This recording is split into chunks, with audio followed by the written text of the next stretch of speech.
Green Bay Packers quarterback Aaron Rodgers, he said he felt some remorse during this interview he had on his favorite podcast radio show, because some of his loved ones were affected by his actions, his misinformation, some of his thoughts he had during the season about COVID. So let's see some of the regret that he voiced here. Let's watch. I didn't realize in the midst of the COVID conversations how much my situation was affecting my loved ones and my people, because I was too locked in on me and defending myself and trying to get a message out.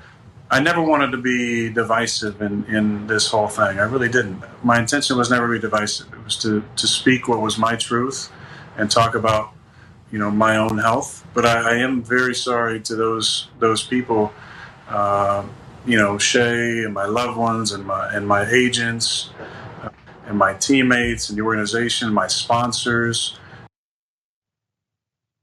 So as all those things he wants to rehab and get back going, as he was doing all these things that we're about to watch, he now realizes how it affected others. Let's watch what he was up to. Are you vaccinated, and what's your stance on vaccinations? Yeah, I've been immunized. There's guys on the team that haven't been vaccinated. I think it's a personal decision. I'm not going to judge those guys. I felt good in just a few days and didn't have any lingering effects other than the COVID toe. On this camera, let me see if I can. Oh, there's no lesions whatsoever. No, that's actually called disinformation, when you perpetuate false information about an individual. I have a fractured toe, so I expect a full apology from Molly Knight and whoever her editors was. I did get a kick out of reading that article. That was very, very interesting. But no, I'd never heard of COVID toe before. Not only on that show, but also through Instagram. Rodgers also took to it and said, "Gratitude is the wine for the soul. Go on, get drunk."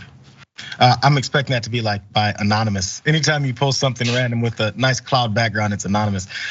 So also in the post, he also had some gratitude for people in his life, specifically, as you guys mentioned, his ex-fiance, Shailene Woodley.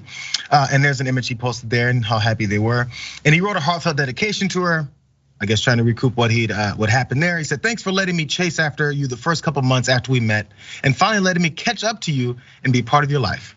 Thanks for always having my back, for the incredible kindness you show me and everyone you meet, and for showing me what unconditional love looks like. I love you, and I'm grateful for you." So the question now becomes, Jackson, is this gonna work? Because I think it will. I'm not sure if it's gonna work as far as with Shailene, but if you're gonna have a back and forth with your ex-fiance, the thing that sticks out to me is, why is that to be public? Like, say that to her, right? Well, yeah, he's in terms of that, he's going about it all wrong. One, he's making it public, which is embarrassing. And anybody who knows anything about relationships, and especially women, know is when a woman needs space, you got to give it to her. You can't try to convince her to make her feel a certain way. You just got to let her go. And if she want to come back, she will, and maybe she won't. So that's how Aaron Rodgers got to go about this. But I think another thing about Aaron Rodgers and anybody facing something like this, for him to say, "Oh, I had no idea what, like, the effects of my actions and what was." If you don't have any idea of the collateral damage of your actions, it's just a reflection that you're not self-aware and that you're not cognizant of other people. That's cool if you're 15 or 16 maybe, and you're just totally, you're young, you haven't had much experience. But that, again, that's just emotional immaturity, which unfortunately many adults never really grow up emotionally. So I think he's just one of them. Yeah, and the atmosphere allows it. I always said this, people take to the internet, they take to Facebook or wherever it is and find their circles of people that will support whatever they say, no matter what it is that they say. And yeah, you can say that about many folks across all of social media, but that's where you go and find yourself. And then I think once the whole drama ended, he's kind of awakened to me like, wait a second, I think I'm screwing myself over here.